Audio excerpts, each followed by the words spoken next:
Hello, welcome to our RecapPlus channel with me, Matthew. Today we will watch a recap movie called Savage Salvation, released in 2022. This is a spoiler content video, so please turn on the subtitle and let's start the story. At the beginning of the film, we are transported to a small American town, which, in recent years, has seen a rise in drug addiction due to the proliferation of drug dealers. We are introduced to Sheriff Mike, whose morning takes a devastating turn when he discovers the lifeless body of his son, a victim of a fatal overdose of illegal substances. The scene transitions to a man named John Shelby, who is out buying some drinks for his girlfriend, Robbie. When he returns home, Robbie welcomes him. It's revealed that both John and Robbie are addicts, and their nights are often spent in a drug-induced haze. One day, while casually conversing on their terrace, Robbie expresses a desire to break free from their addiction and live a normal life like others. John acknowledges that they've attempted to quit before but failed. Robbie shares her dream of getting married, having children, and leading a normal life with John. After much discussion, they make the life-altering decision to distance themselves from the illegal drugs that have plagued their existence, fully aware that the journey won't be easy. They dispose of all the paraphernalia and equipment they use for their drug use. In the following days, they manage to endure the initial stages of withdrawal. However, as time passes, the withdrawal symptoms become excruciating. They suffer from vomiting, convulsions, anxiety, depression, and persistent thoughts of suicide. Despite the immense pain, their determination to break free from addiction remains unwavering. When Robbie reaches a breaking point and contemplates returning to her old ways, John intervenes, believing they can overcome this challenge. They resolve to persevere.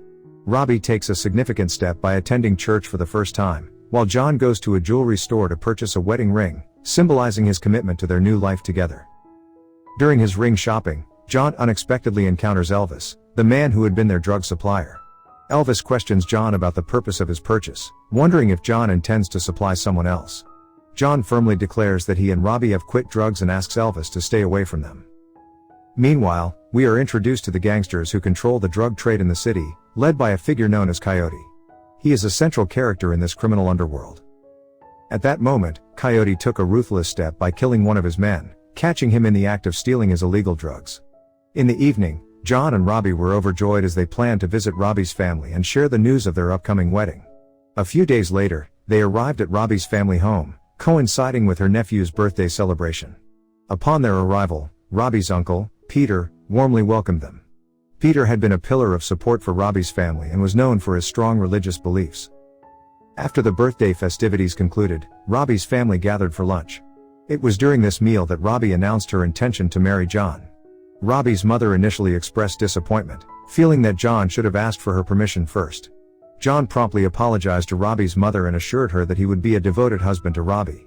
In the end, Robbie's mother gave her blessings for John to marry Robbie. Peter, too, was delighted, convinced that John was a good person. In the days leading up to their wedding, John and Robbie enjoyed some light-hearted moments together. The following day, as John was returning home, he was taken aback to find Elvis waiting for him there. Elvis claimed to have something new for John and Robbie, but John firmly warned him, threatening violence if Elvis ever offered them illegal substances again. After Elvis left John's home, he coincidentally ran into Robbie's car. Robbie questioned why Elvis had come to meet John, and Elvis concocted a lie, stating that John had ordered something new from him. Robbie, still disappointed in John, accepted the substance without suspicion. Upon arriving at John's house, Robbie continued to act strangely, even though her baptism was scheduled for the next day. John sensed that something was amiss, but Robbie continued to hide her problems and insisted that everything was fine. The following day, when John approached Robbie on their house's terrace, he was met with a devastating shock. Robbie had tragically passed away due to an overdose.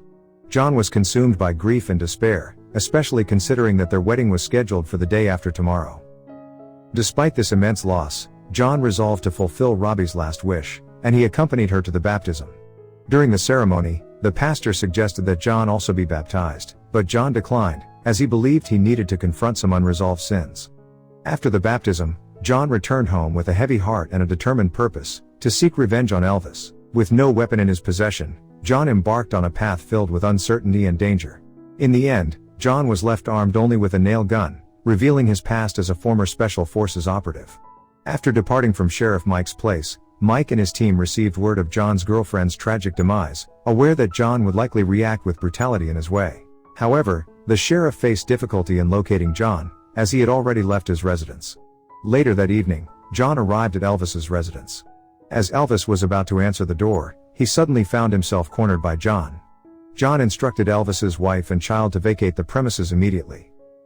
Here, John confronted Elvis, questioning why he had continued to supply illicit substances to Robbie. Elvis explained that he had a sales quota, which compelled him to sell 1 kilogram of illicit drugs each month. Lamentably, due to a lack of buyers that month, Elvis had resorted to ensnaring Robbie back into addiction. John pressed further, demanding to know the source of the narcotics.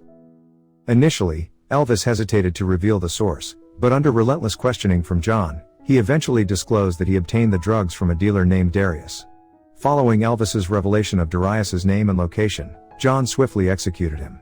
Subsequently, John pilfered several weapons from Elvis's possession and hastily departed. Shortly thereafter, the sheriff and his team arrived at Elvis's house, alerted by Elvis's wife's call to the police. They discovered multiple stashes of narcotics prepared for distribution. John then proceeded to a hotel based on the information provided by Elvis, who had disclosed that Darius resided there. Upon entering the hotel, John confronted Darius and incapacitated his right-hand man, revealing that Darius was responsible for supplying illegal goods to Elvis. John inquired about Darius's intentions, expressing his intent to eliminate all drug dealers in the city. Darius admitted he had considered quitting but was hindered by his boss's resistance. When John pressed for the identity of Darius's boss, Darius's right-hand man initially refrained from divulging the information. Consequently, John resorted to violence, shooting Darius's right-hand man in the leg. In the end, Darius disclosed that his boss was named Coyote and that he resided in a remote village with his gang. However, John chose not to kill Darius and instead departed from the scene. The sheriff and his team later arrived at the hotel, responding to reports of the disturbance. In the ambulance, they attempted to interrogate Darius's right-hand man, who remained uncooperative regarding the identity of the individual who had shot him in the leg. The sheriff wasted no time and resorted to torturing the right-hand man to extract information. Eventually, the right-hand man divulged that John was en route to Coyote's headquarters in a remote village. In the end, John reached Coyote's headquarters before launching his attack. Initially, he observed their activities. He witnessed Coyote executing a member of his gang accused of treachery. Below the headquarters, there was an underground drug operation that John disrupted. He halted a drug-laden vehicle, killed the driver, and rigged the car with grenades, causing it to explode. Proceeding stealthily, John infiltrated the headquarters via a rear route. Without hesitation, he systematically eliminated each of Coyote's gang members one by one. In the final confrontation, John cornered Coyote. However, as he was about to pull the trigger, he discovered he had run out of bullets. A fierce physical altercation ensued between the two, during which Coyote managed to escape into the nearby forest. Unperturbed, John seized a nearby weapon and pursued Coyote relentlessly. Meanwhile, the sheriff, accompanied by one of his men, entered the forest. After an hour of intense pursuit, Coyote attempted to contact the mastermind behind the drug operation. To his shock, John intercepted the call, realizing that the mastermind was someone he knew well. As John was on the verge of eliminating Coyote, the sheriff arrived, brandishing a firearm. He implored John to cease the violence and offered to handle Coyote himself. Just as tensions were escalating, one of Coyote's men intervened, prompting the sheriff to open fire in self-defense. In the aftermath, John and the sheriff evacuated the injured law enforcement officer from the forest, seeking medical attention. As they departed, John encountered a passing resident and requested assistance in getting the wounded officer to the hospital. The sheriff then attended to his injured colleague, while John proceeded to confront the mastermind behind the city's drug trade. To his astonishment, he discovered that the mastermind was none other than Peter, his uncle. John grappled with the revelation that Peter, whom he believed to be a devout and righteous figure, was the kingpin of the drug operation that had been supporting Robbie's family.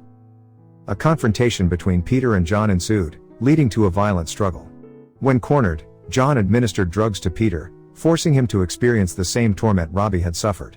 After Peter's demise, John made his way to the Reverend, intent on being baptized in the same river where Robbie had undergone the same rite. The film concluded with this poignant scene. To watch more video like this, click on the videos on your screen, and don't forget to let me know how you feel about today's video in the comments down below. And at last I will say stay safe and stay healthy. See you next videos.